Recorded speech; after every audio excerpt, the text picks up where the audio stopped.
Hi, my name is Robert McMillen, and I want to tell you about retaking a test, a certification test specifically. Now, this mostly pertains to IT tests, but if you take any type of certification test, this could pertain to you.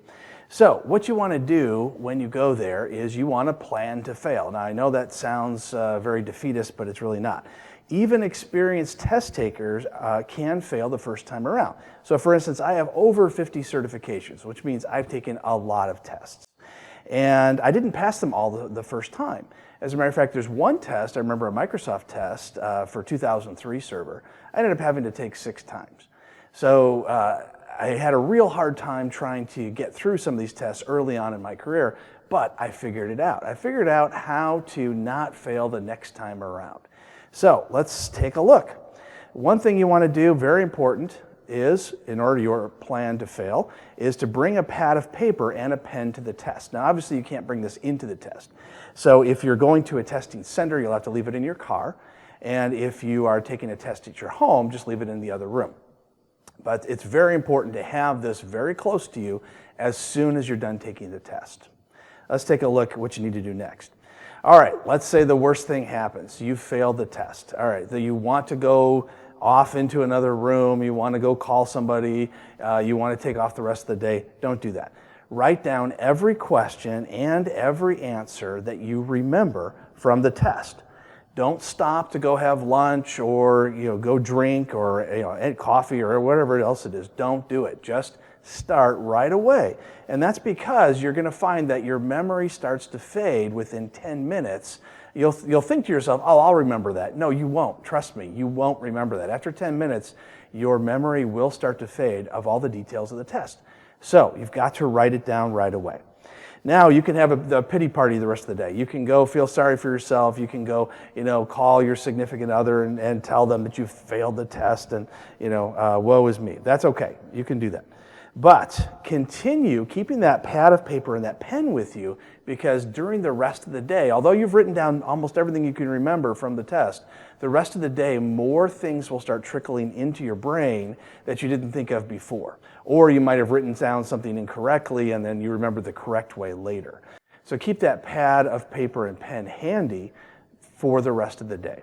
Schedule the test on day 1. The very next day, schedule that test for the first day you can possibly take it. Now, the exception to this is a couple of them. One is if you fail the test really badly, like you weren't even close to passing, then you may want to take a month or so before you go to retake that. But if you were within 25% of passing, go ahead and schedule this test out within a week or the soonest that you can. Go online and start looking up the answers to the questions that you wrote down the previous day. So all that stuff you wrote down yesterday, now you can do something with it. Now you can go online and you can look up the answers. You can even copy and paste in part of the question that you remembered as well. And you'll find that there's some websites out there that will give you a hint or give you a good idea what the answer is. They're not always going to be right, so even if you find it correctly at one place, keep looking until you find a whole bunch of people that all say the same thing. And of course, you can also look at things like LinkedIn or Pluralsight or vetted YouTube sites like my YouTube site, techpublishing.com. Now, I don't have certification videos as of yet. All my certification videos are on LinkedIn Learning, which is also known as lynda.com, as well as Pluralsight and some other places.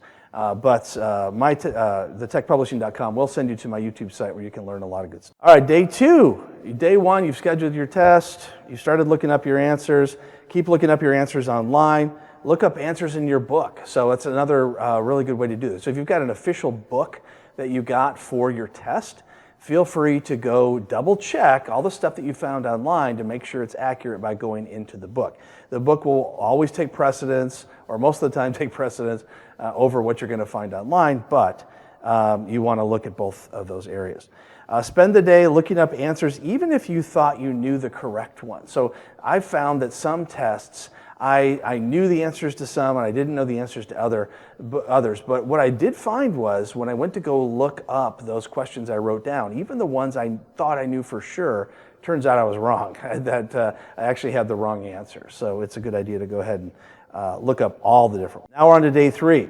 start to take your practice test questions again. So I'm assuming that in most cases you bought a practice test, or one came with your book, or if you're going to college, they provided one for you. So start taking those test questions again. Now, you're not going to get the exact same questions on the real test as the practice test, because that would violate copyright. The good thing about this is that even if they ask the question differently, let's say it's on a specific subject and the real test asks it one way but the practice test asks it another. The good news is that even though you won't have the exact questions, you'll understand those questions much more than you did before you took the test the first or second time. So you'll have this holistic view that no matter what way they throw this question at you, no matter how much they tweak it or make it different, you'll still be able to answer it because now you understand the entire technology. Go over the areas on day 4 in your test printout. So when you got your failed test printout after your test, I know you wanted to rip it up and throw it out. Don't do that. So when you got that one, you were probably given a list of areas where you were really good and areas where you're not so good.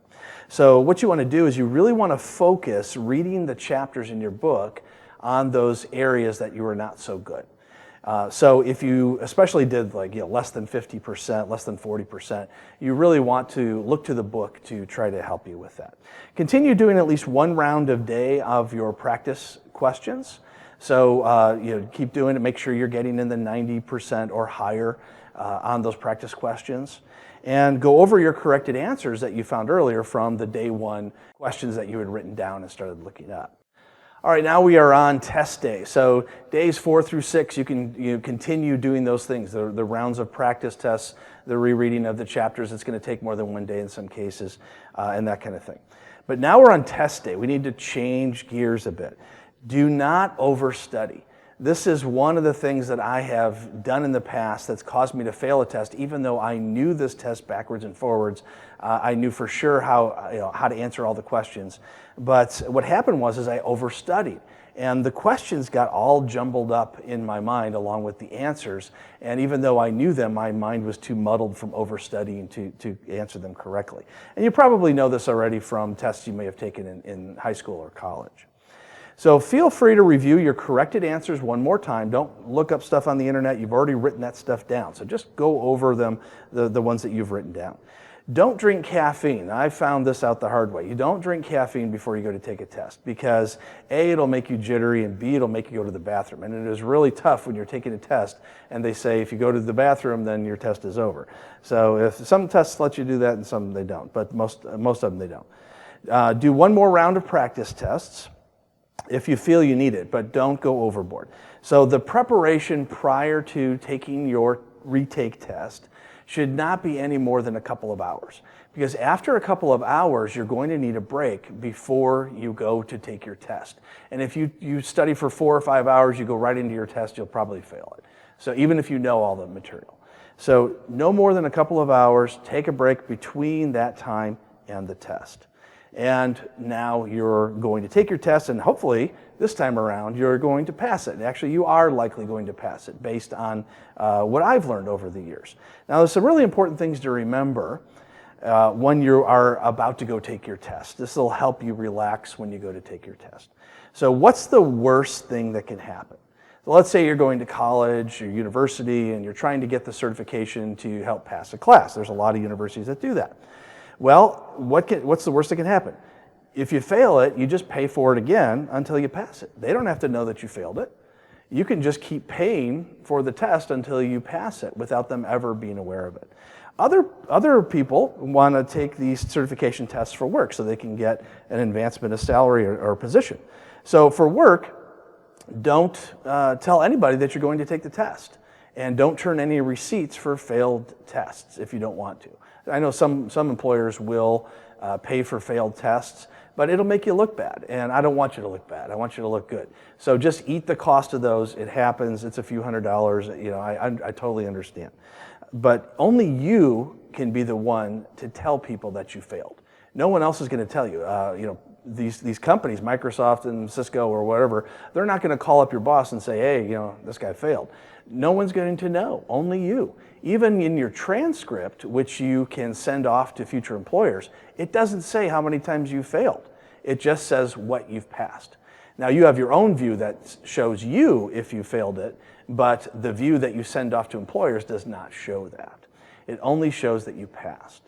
So really the worst thing that can happen is you have to take it again.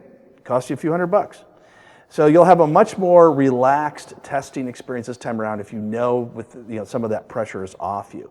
And if you do fail it again, so what? Repeat the same steps as the first time.